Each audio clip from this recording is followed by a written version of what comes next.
नमस्कार welcome to class 2020।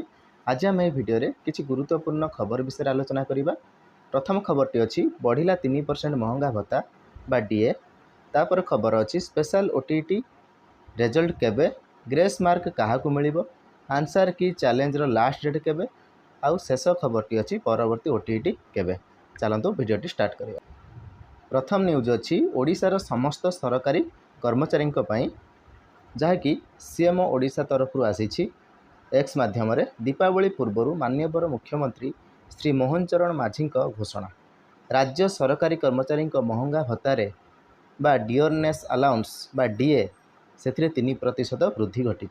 यह फल सरकारी कर्मचारी महंगा भत्ता 55% रु 58% को वृद्धि पाइला। यह जुलाई 1 2025 रु पिछला भाव में लागू हेब। 2025 जुलाई रु यह लागू होबाकू जाउछि, द्वारा आपनकर दरमा रे वृद्धि हब। यह जुलाई 1 2025 रु पिछला भाव में लागू हेब। एही वर्धित महंगा भत्ता चलित अक्टोबर मास दरमा रे नगद आकार मिलिबो। ताले वर्तमान जो अक्टोबर मास रे आपनकू एहाकू इनक्लूड करिकि मिलिबो। पेंशन भोगी मानक टीआई रे मध्य 3% वृद्धि होइछि। अनुरूप भावे अक्टोबर मास पेंशन ने एही वर्धित टीआई मध्य मिलिबो। ताले जो मान सब पेंशन पाउचंती सेमानकर मध्य टीआई वृद्धि करा जाइछि। ए अक्टोबर रे मध्य ताकू ऐड हेकि मिलिबो। या द्वारा प्राय 8.5 लाख सरकारी कर्मचारी और पेंशन भोगी उपकृत हेबे। ताले एथिला हमर महंगा भत्ता बा डियरनेस अलाउंस इनक्रीज विषय रे।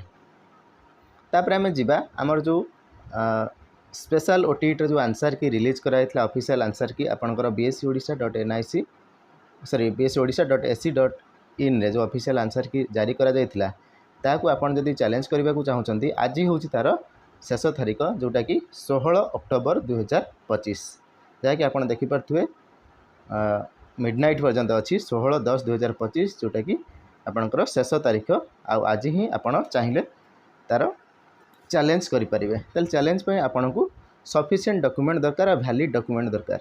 ताल जदि आपनकर वैलिड डॉक्यूमेंट थिबो तेबे आपन आज मिडनाइट सुधा बा राति 12टा सुधा आपन निश्चित भाव में चैलेंज करंतु। आपन मध्य ग्रेस मार्क पाइबार बहुत चांस अच्छी। बुझेला ताले एटा आपनकर bscodisha.ac.in रो ऑफिशियल वेबसाइट रे आपन रोल नंबर आउ मोबाइल नंबर देकी साइन इन करके आपनकर वैलिड डॉक्यूमेंट देकी प्रूफ देकी आपन मध्य याकू चैलेंज करि परिबे। आपन मध्य जदि सक्सेस पाउचंती एथिरे आपन को ग्रेस मार्क निश्चित मिलिबो। तेबे ग्रेस मार्क काहा को मिलिबो? ले ग्रेस मार्क जदि आपन को मिलुची, जदि आपन चैलेंज करचंती आ सेथिरे आपन विनर होउचंती, विन करचंती, ताले समस्त को से ग्रेस मार्क टी मिलिबार संभावना अच्छी। ताले निश्चित भाव में समस्त को यहाँ मिलिबो। ताले आपन निश्चित भाव में जदि कोनोसी किछि भूल अच्छी से आंसर की रे जदि रंग अच्छी ऑफिशियल आंसर की जोटा bscodisha.ac.in ये वेबसाइट रे जोटा रिलीज करा जाइथिला से ऑफिशियल आंसर की जदि किछि रंग अच्छी तबे आपन चैलेंज करंतु। निश्चित भाव में आपन ग्रेस मार्क पाइबे। आपन जो पेमेंट करथिबे 500 टंकार पेमेंट ताहा मध्य आपन रिफंड पाई परिबे। रिफंड बा से टंका आपन फेरी पाई परिबे। जदि आपन विन करचंती तबे फेरी पाइबे। जदि आपन विन करू नाहंती तबे आपन कोनोसी टंका फेरी पाइबे नाही बा रिफंड पाइबे नाही। ताले गोटे प्रश्न रे आपनकर 500 टंका देबाकू पड़िबो। ताले गोटे प्रश्न जदि आपन चैलेंज करचंती ताकू आपन को 500 टंका देबाकू पड़िबो।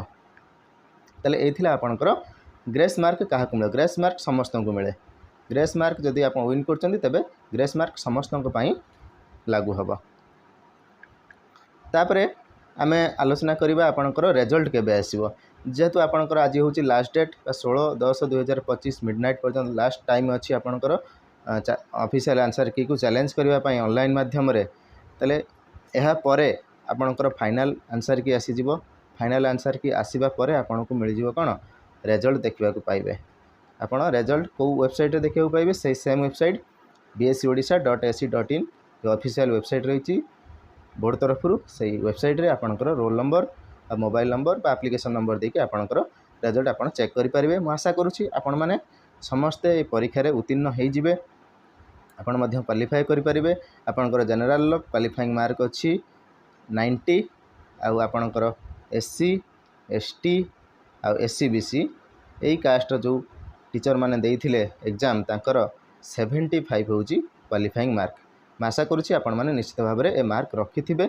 जदि रखी ना किसी मार्क पर रही जाइए तेज आप ग्रेस मार्क द्वारा आपड़ क्वालिफाई करि पारंती। जदि आपन को ग्रेस 2-3 मार्क मिलूँ ताले आपण मध्य जदि आपणकर SC/BC SC ST जदि 73 कि 74 कि 72 एमती रही आप निश्चित भाव में क्वालिफाए कर बहुत चांस अच्छी।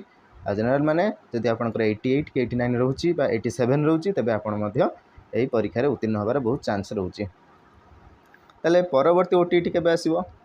परवर्ती OTT आपणकर जोटा कि फ्रेश OTT आपन को देखा मिल पारे नवेम्बर सुधा आपन को देखा मिल पारे कहीं यापर आपणकर असिस्टेंट टीचर बा जो जूनियर टीचर स्कीमेटिक ताकू बर्तमान असिस्टेंट टीचर कह जाउची से असिस्टेंट टीचर पोस्ट मध्य आसीबार खूब संभावना अच्छी। से निश्चित भाव में प्रिपेयर हुंतु जे परवर्ती पर्यायर निश्चित भाव में आपड़ OTT परीक्षा देखा पाई परिबे। से ऑनलाइन माध्यम आपड़ एप्लिकेशन फॉर्म भरिबे।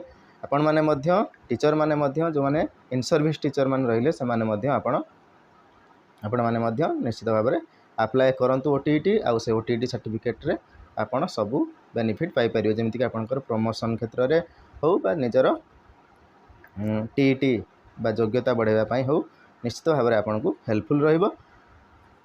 तले म आशा करूची आपण माने निश्चित भाव में इन्फॉर्मेशन पाई पारथिबे। रिजल्ट आपनकर निश्चित भाव में अक्टोबर लास्ट वीक किंबा नवेम्बर आपन को देखा मिल पारे। अक्टोबर लास्ट वीक रे किंबा नवेम्बर आपन देखा मिल पारे आपनकर रिजल्ट। तापरे आपन को सर्टिफिकेट आपन को पोस्टल एड्रेस रे मिल जिवो। बाय पोस्ट आपनकर सर्टिफिकेट पाई परिबे। ता पूर्व मध्ये आपन से bsodisha.ac.in रे आपन लॉगिन करिके आपनकर सर्टिफिकेट मध्ये डाउनलोड करि परिबे। ताकू मध्ये प्रिंट आउट बाहर करके निज पाखरे रखि परिबे। किंतु आपन को समस्त को बाय पोस्ट आपन को सर्टिफिकेट मिल जिवार व्यवस्था कर देबो कि ना bsodisha.ac.in BSc बा बोर्ड ऑफ सेकेंडरी एजुकेशन आपन को घर एड्रेस रे परमानेंट एड्रेस रे आपन को सर्टिफिकेट पठेबो। तेल मु आशा करुच्ची आपण मैंने वीडियो माध्यम सब किसी इनफॉरमेशन पाई पार्थिबे। जदि कौन डाउट थाए तेज कमेंट माध्यम जनइबे मुझे गोटे वीडियो नहीं आसबि। जदि आपण परवर्ती OTT बा स्पेशल OTT प्रिपेयर होउथांती तेबे निश्चित भाव में आपण ए चैनल रे प्ले लिस्ट विजिट करि परिबे। से प्ले लिस्ट होउची child development and pedagogy CTET OTT एई भली ना रे दुईटी प्ले लिस्ट अच्छी। से प्ले लिस्ट रे जाइए आप निश्चित भाव में वीडियो गुड़ी देखूँ निश्चित भाव में आपको हेल्पफुल रहिबो। आशा करुच्ची वीडियो रे आपण माने सब किछि बुझी पारचंती। वीडियोटी को देखिथिबारु बहुत बहुत धन्यवाद। वीडियोटी को लाइक करिवे, चैनल टी को सब्सक्राइब करिवे। Thank you.